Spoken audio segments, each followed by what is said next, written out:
നഹ്മദുഹു വനുസല്ലി അലാ റസൂലിഹിൽ കരീം. അമ്മാ ബഅദ്. ലോകാവസാനത്തിന്റെ അടയാളങ്ങളിൽ പെട്ടതാണ് ഖുറൂജു മസീഹിദ് ദജ്ജാൽ. മസീഹുദ് ദജ്ജാൽ പുറപ്പെടുക എന്നുള്ളത്. ദജ്ജാൽ പുറപ്പെടുന്നതിന്റെ അടയാളങ്ങൾ ഹദീസ് ആസാറുകളിൽ സ്ഥിരപ്പെട്ടതാണ്.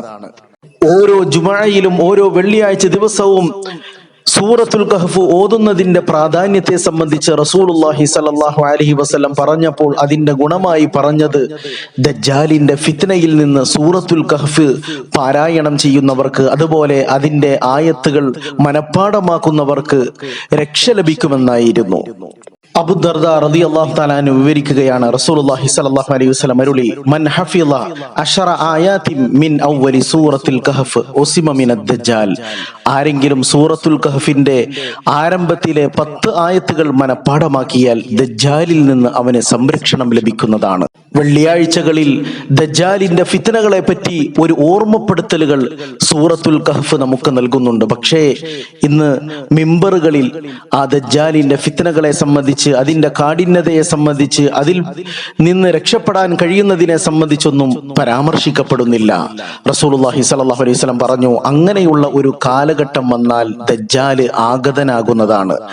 ലാ യഖ്റുജു ദജ്ജാൽ حتى يذهل الناس عن ذكره وحتى تترك الأئمة ذكره على المنابر أو كما قال رسول الله صلى الله عليه وسلم. നബി സല്ലല്ലാഹു അലൈഹി വസല്ലം അരുളി, ജനങ്ങൾ ദജ്ജാലിനെ പറ്റി മറന്നു പോകുന്ന കാലഘട്ടത്തിലായിരിക്കും ദജ്ജാൽ പുറപ്പെടുക.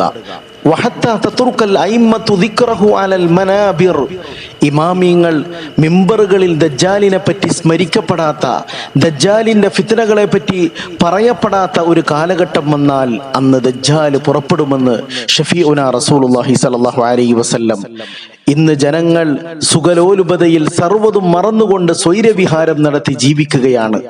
അന്ത്യദിനത്തെ പറ്റി ഭയമില്ല, റബ്ബിന്റെ ശിക്ഷകളെ പറ്റി പേടിക്കുന്നില്ല. റബ്ബ് സുബ്ഹാനഹു വ തആല ലോകാവസാനത്തിന്റെ കെടുതികളിൽ നിന്ന് നമ്മെ എല്ലാവരെയും കാത്തുരക്ഷിക്കുമാറാകട്ടെ.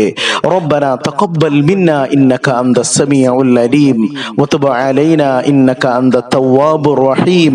ആമീൻ ബിറഹ്മതിക യാ അർഹമർ റഹീമീൻ. സല്ലല്ലാഹു അലാ മുഹമ്മദ് സല്ലല്ലാഹു